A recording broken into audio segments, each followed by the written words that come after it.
रतनलाल सी Bafna jewellers, जहां विश्वास की परंपरा है। नमस्कार, मैं हूं आनंद शर्मा और आप देख रहे हैं इंडिया अब तक समाचार। अगर आपने अभी तक हमारे चैनल को सब्सक्राइब नहीं किया है तो हमारे चैनल को सब्सक्राइब कर लीजिए, बेल आइकन के बटन को दबाइए ताकि नोटिफिकेशंस आपको मिलती रहे। इस वक्त मैं मौजूद हूं जलगांव शहर के आकाशवाणी चौक पर। आप चारों तरफ आपको घूम कर दिखाता हूं कि किस तरीके से यहाँ पर शाम के समय में माहौल रहता है, भीड़ भाड़ कितनी रहती है।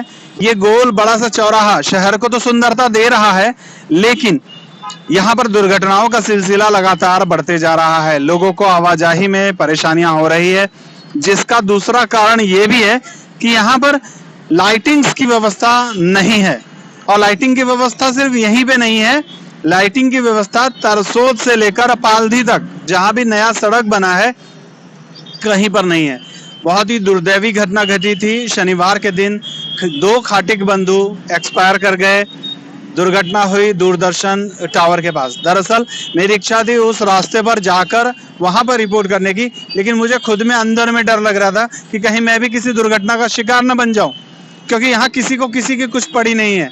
ठेकेदारों को पैसे मिल रहे हैं, ठेकेदार अपना काम कर रहे हैं, सुस्ती के साथ तो काम कर ही रहे हैं, लापरवाहियां भी बहुत सारी बरती जा रही है। क्या यहाँ पर लाइटिंग्स लगाने की जिम्मेदारी ठेकेदारों की नहीं थी? अगर आप सड़क बना चुके हैं, अगर आपने वो सड़क आवाजाही के लिए खुला कर दिया है, तो लाइटिंग्स कौन लगाएगा? हम हमारे घर से लाइटिंग्स लेकर आएंगे?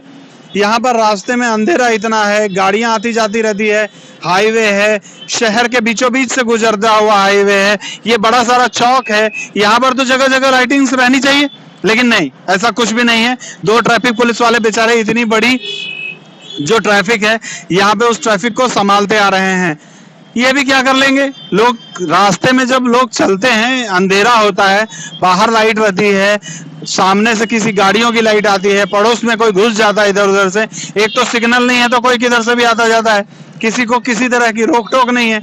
सिग्नल नहीं होने की वजह से यहाँ पर कोई किधर से भी आ जाता है और दुर्घटना हो सकती है।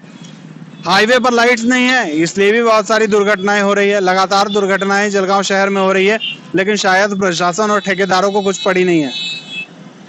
हम लोगों को चाहिए कि हम लोग आगे आएं और इन सब चीज़ों का विरोध करें। जब तक हम लोग विरोध नहीं करेंगे, जब तक नागरिक विरोध नहीं करेंगे, तब तक किसी के कान पे कोई जूं रेंगने वाली नहीं है। आपको आगे आना पड़ेगा, क्योंकि आपके घर के बच्चों को नुकसान हो रहा है, आपके लोगों को नुकसान हो रहा है। जब किसी के बड़े व्यक्ति के रिश्तेदार का कोई नुकसान होता है ना, जब किसी बड़े व्यक्ति के रिश्तेदारों में किसी को कोई दुर्घटना होती है, सभी पूरा प्रशासन नाचता है। अगर आपकी जगह किसी बड़े नेता का, किसी प्रशासनिक अधिकारी का, किसी बड़े अधिकारी का रिश्तेदार गुजर जाता था ना, तो एक दिन में शायद यहाँ पर लाइट्स लग जाती थी, लेकिन नहीं, ये आम आदमी जो है वो मरता जा रहा है, लोगों को किसी तरीके का कोई फर्क नहीं है। इसलिए आम आदमी को ही आगे आना पड़ेगा, तभी हमारे शहर का और हमारा विकास हो पाएगा। जय हिंद। प्रामाणिकता, शुद्धता आणि पारदर्शकतेचे प्रतीक म्हणजेच रतनलाल सी बाफना ज्वेलर्स, जहां विश्वास की परंपरा है।